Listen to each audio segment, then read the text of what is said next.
Bonjour, aujourd'hui, au sein de notre cours de technologie, nous allons vous présenter, vous expliquer et vous définir le tranchage ou slicing et les nombreux logiciels que l'on y retrouve, ainsi que l'impression 3D et ses diverses techniques. Nous sommes l'île 1 de la 4e 2, composée d'Esmaïa Gilouane, Lune Le Tailleur, Mirko Di Maio, Ryan Haddad et finalement Paul Kasser.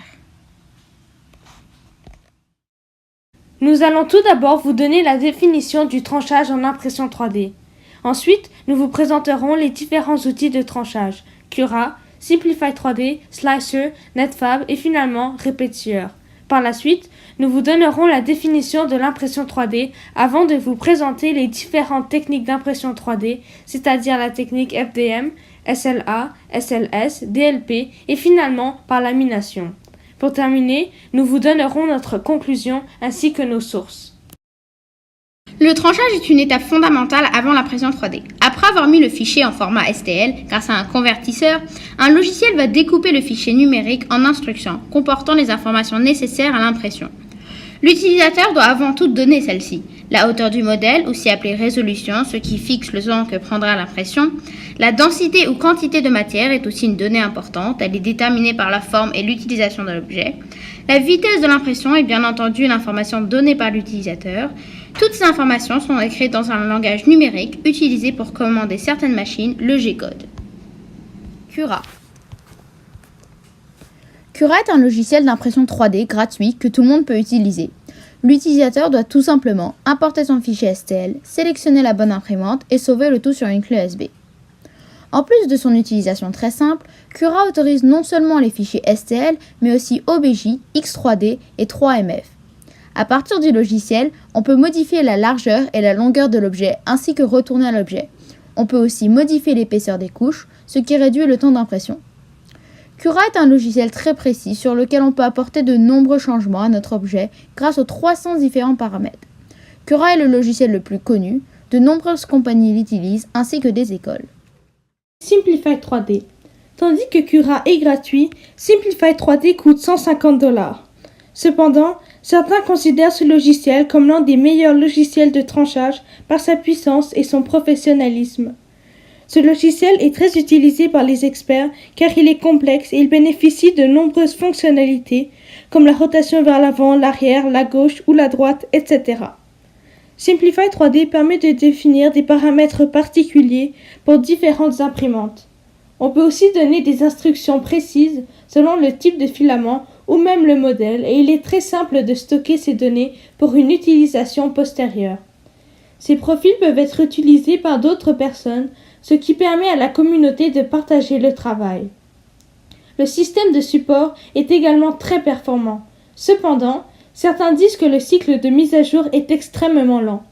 Simplify 3D est donc un logiciel très performant et recommandé pour ceux qui peuvent se l'offrir. Slicer est un logiciel en ligne, gratuit et très facile à utiliser. C'est un moteur de tranchage 3D pour imprimante 3D.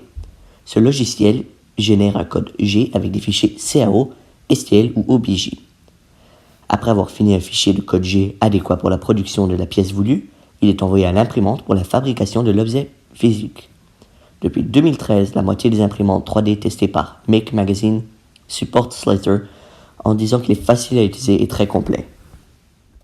Qu'est-ce que l'impression 3D? L'impression 3D ou impression tridimensionnelle est la création d'un objet en 3 dimensions. C'est la 3e étape de la fabrication 3D. Cet objet est le plus souvent formé par la superposition de couches de matière. La fabrication de l'objet se fait avec une imprimante 3D et un fichier numérique. En effet, l'objet est imprimé à partir d'un modèle défini préalablement dans un document informatique. L'impression 3D utilise des matériaux divers comme le plastique, la résine polymère, le métal, etc. Elle permet d'obtenir des objets usuels, des pièces détachées, des prototypes pour essais et bien d'autres. Il existe plusieurs techniques d'impression 3D que nous allons vous présenter. La technique d'impression FDM ou FFF consiste à déposer dans une certaine forme un filament en fusion. Le filament d'une bobine est dirigé vers la bulle, c'est-à-dire la tête de l'imprimante. L'alimenteur sert à contrôler le filament. Il ralentit ou accélère la course du morceau de plastique. Le filament passe ensuite par la buse qui va faire fondre celui-ci à 200 degrés Celsius, puis le dépose sur la plateforme pour former l'objet. Après chaque couche, la plateforme s'abaisse par rapport à l'axe Z, alors que la buse bouge en fonction des axes X et Y. Après quelques minutes, vous avez votre objet. Après avoir moi-même imprimé un objet grâce à cette technique, j'ai remarqué qu'ajouter de la laque pour les cheveux sur la plateforme permet à la première couche de rester collée sur celle-ci et donc d'avoir une impression satisfaisante. La technique FDM est la plus populaire ainsi que la moins chère.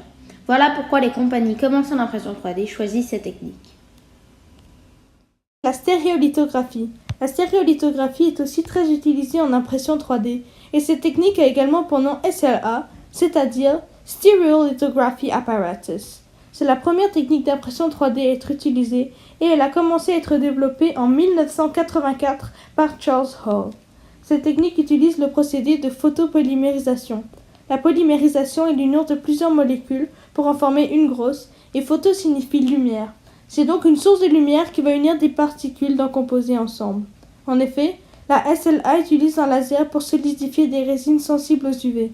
On appelle ces résines des polymères photosensibles parce qu'elles réagissent à la lumière en se solidifiant. La plateforme d'impression est plongée dans un réservoir qui contient la résine. Le laser va venir solidifier la résine point par point et le plateau s'abaisse dans le bac à résine afin de former la prochaine couche. L'objet va donc être formé par l'accumulation de couches de résine polymérisées.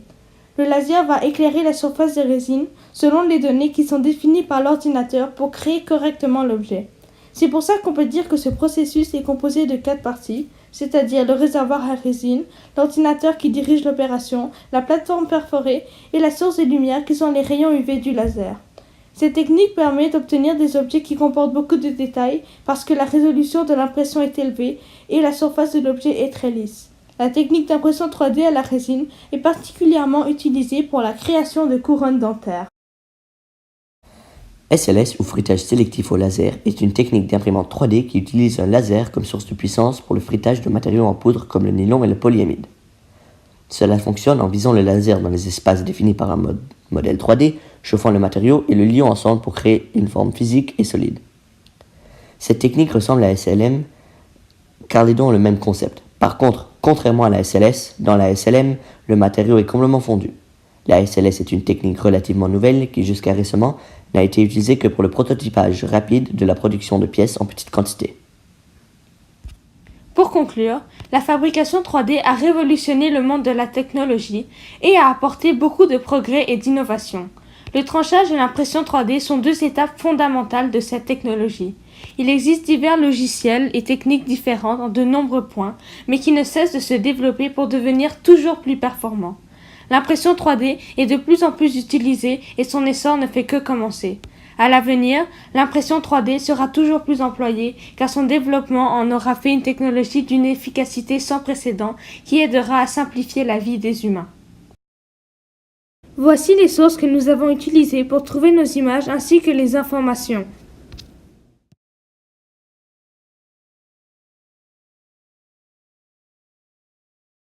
Merci de nous avoir écoutés.